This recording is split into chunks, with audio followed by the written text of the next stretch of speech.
some of you people have seen, they'll be coming to the local area on some of these shows, like I mentioned on the 29th in Southern Connecticut, and some other shows that are coming up. You can always email Big Daddy with your feedback on the show, or get in touch for Jason's school, or for bookings for the Currys, or just to get in touch in the pro wrestling business. My email is chaosbigdaddy@webtv.net, CHAOS Big Daddy @webtv.net, and I want everybody's feedback. Anybody out there watching, I'll listen to everything. And I'd like to introduce the Greater New Haven crowd and TV people to this man right here, who I'm sure most of you know already from ECW fame, the man who is running the school here. I'd have to say, he looks in great shape, Jason Knight. Jason, once again, I very appreciate it. If you could tell the fans out here a little bit about yourself, which I know most of the people know, I know the crowd here knows, but tell them how you got started in business, what you're planning on doing here with the school, what you want your students to learn, and even where you see your career going. I know you're involved in a bunch of things right now. You're a heavyweight champion in a couple different independent groups. You've been under contract for most of your career. You've been in the business for 17 years. You're a name that's recognizable. You're 20. You don't look that old, Jason. You look in great shape. I'm up there. In any case, I really started when I was 14, and there were no gyms like this particular one. There were a few, but not for a 14-year-old kid. So I walked into a few gyms that had, either makeshift rings or, little rink-a-dink rings. And, there were some former worldwide wrestling federation stars or mid-carders. Now, what year is this, Jason? 1977. You're talking the middle 70s? Yeah, 1977. I was 14, and I walked in there. And, of course, I didn't really have my first professional match until the 80s. Early to mid-80s. I don't remember exactly the year. Who was some of your training with, Jason? Who was training? Bobby Goldbeetle, who was training national superstar.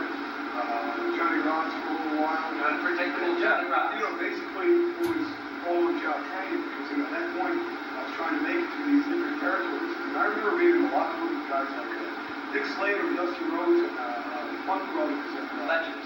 Yeah, Abdullah, just sitting there. Basically, nothing was really given to me. So what I did was, I made like a sponge and I just absorbed everything, I listened to these guys and kept my mouth shut and kept training. It's very important in this business. A lot of people don't understand. Even myself, you got to watch the verbiage. Well, it's necessary. Oh, absolutely, But, I still do that to this day, the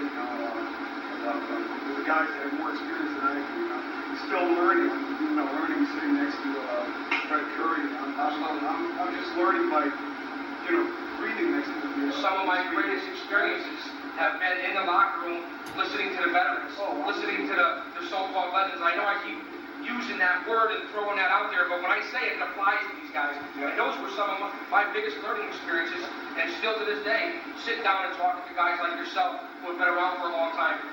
And I want to bring up something too, to let the fans know about contracts and for the professional wrestling and how many athletes are actually under contract and how hard it is to get one. And I read an article with yourself doing some of the commentating on Wrestle Digest, talking about that. Let the fans know how hard this is. I mean, I touched on it in the beginning. People don't understand. It's hard, but it really is hard. But like any other sport or business, the generations within wrestling right now will, the present generations will grow older and newer talent will be in demand. That's why we have places like, such as this one where we try to produce this talent. So there's always a chance that well-talented people and people with the right attitude, they will be contracted. However, getting to why I do what I do right now, say mid-80s or later 80s, I started working for the NWA, then moved on to the WWF, then deal with the ECW, I've been to Japan so many times, so wherever I've always wanted to have my own training facility. Why? Like I said, years ago, I used to sit in the locker room, and I was tinier than a mouse. I just sat there, with my gear on, and there were guys circulating around like Arn Anderson, Ric Flair. I mean, in other words, shut up and listen. Oh, absolutely. They were really nice to me. Why were they nice to me? Because I had the right attitude. I had the right attitude. that on-the-job training, you know? Now, one thing in this business is big, and I hate to cut you off. You know, Big Daddy will cut you off all day. That's my trademark. Be careful what you got. Right? I don't know Lorena Bobbitt show here. I don't want to get too personal. And if the FCC's watching, I really don't care. You can throw me off the air. I'm here with Fred Curry. I'm here with Jason Knight. I'll come back there and I'll kick your ass too. Okay. But I don't want to get too crazy and get into character here. I want to keep this. But one thing I want to talk to you about too, before we get to some actual in-ring footage, is the different eras, like back in Fred's day of the contracts and stuff. I'm really trying to hit home on that. How many people are actually making a living at this business? You know something, you mentioned contracts. Sometimes too many, actually. Years ago, contracts were guarantees. So if you go in the territory and you had a guarantee of a certain amount of money, that was the contract. But now it's extended and Now they write in whether you want to hold the belt or your gimmicks and this. You know what, essentially, a contract is a good thing. However, a contract is always designed to protect not the wrestler, but the company. All right? Essentially, it's always designed to basically protect the company. It's a good thing to be under contract. It's a good thing sometimes to take a not so great contract because it will make you more valuable to other companies if you want to move on. Not just made for a night basis. However, it really is made to protect not the wrestler, even if you're making $2 million a year, you rest assured they're making $1 billion a year on you, So it's made to protect them, not to protect you. And that's the way it is, but it's fine because we all choose to do so. However, like I did mention, sometimes there's too many people living on wrestling. I'll tell you what, the reason, very briefly, the reason that I really wanted to open up my own training. That's what I'm going to get into. What you're telling people out here, what you're doing with this school and what you want to accomplish, what your goals are. Okay, my goals are as follows. I kind of got really ticked off, if I can say pissed off, throughout the years. Hey, it's cable. You can say ass. Well,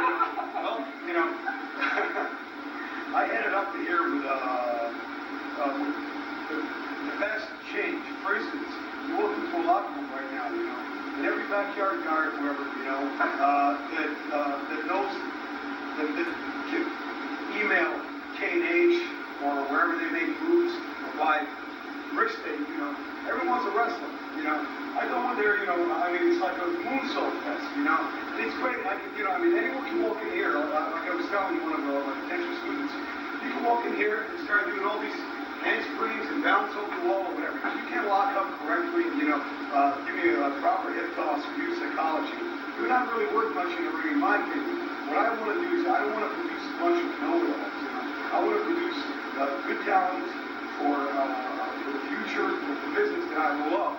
And I love this business probably more than anything, And that's why I work injured. I'm totally fused up from my neck to my lower back.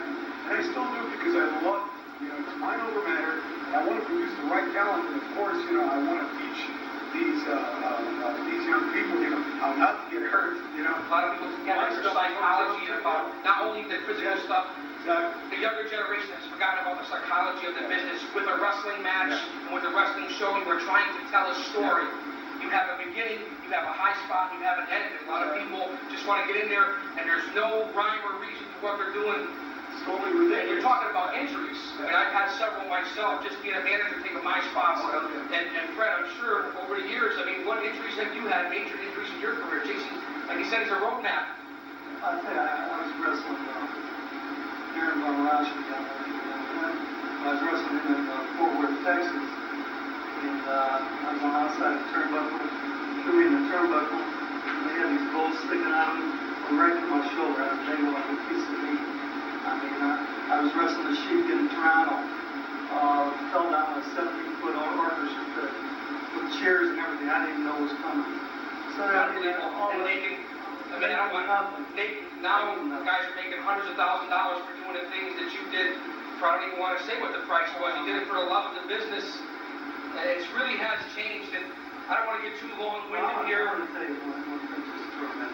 I'm not going to tell you who I was working with. I'm not going to tell you who I was working for. A secret here on the Big Daddy Show, exposed by Flying Fred Curry. But I was on a main event in Cincinnati, Ohio.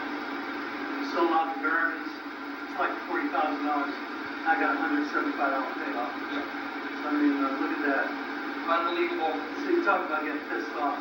Nowadays, Already made a bid, Made a supposed to bid. get something to come. Well, and that's exactly, what I said, it was, men like him who made a main event where people come to see the two main event wars, they come to see the entire card, It would not be in the main event if you weren't going to draw a little more counters, And what do you get, for $40,000 gate, $175 unbelievable how it's Put changed. your life at risk. No, we do this a lot. However, like I said, I did get tired of seeing every backyard kid, every fan, and I love the fans out there, the only thing I do not appreciate is, you get a pair of wrestling boots, you get a pair of wrestling tights, and all of a sudden you're a wrestler somewhere in the Indies, don't do that. Be trained the proper way. So I'll tell you what, you may be able to wrestle for a couple of your friends and, put up the money in a local high school or whatever, but, your name will not really be anything, unless you're so damn good. And I love the high flyers like Mysterio and Psychosis, and these guys like Hugo Scorpio, guys like Al Snow that can put a match together, they can actually put a match together with great high flyers. You just go out there and break your ass or, just going to show a high spot, Don't do that. Train, learn how to wrestle. Learn how to wrestle. And that's what this is all about, what this school is all about. Oh, very briefly too, we do offer martial arts. At the same time, my friend Master Jesse, We're going to show a little bit later. We're going to show you. So You guys are in for a lot here. You learn everything within this facility, from pro wrestling to teach you fighting, judo, and all that, and karate, and we're going to demonstrate quite a bit tonight. And look, every now and then you get the established, experienced name to the Venice business to add credence, to add respectability besides Jason's own experience. You have a flying Fred Curry here, there's been other people, and you see some of the rising independents. And I just want to thank Jason Knight and the House of Pain up here in Waterbury. I want to thank Flying Fred Curry. It's totally an honor to have you guys here. I know it's only a cable show, that people out here don't realize who these two guys really are in this business. There's a lot of shit, I don't even know if I can say that crap out there. I know I can say ass. That's out there on cable right now. This show goes out to a couple 100,000 people, 85,000 or so homes. I'm going to bring you a solid product with solid people and show you the inside look of professional wrestling here on the Big Daddy Show.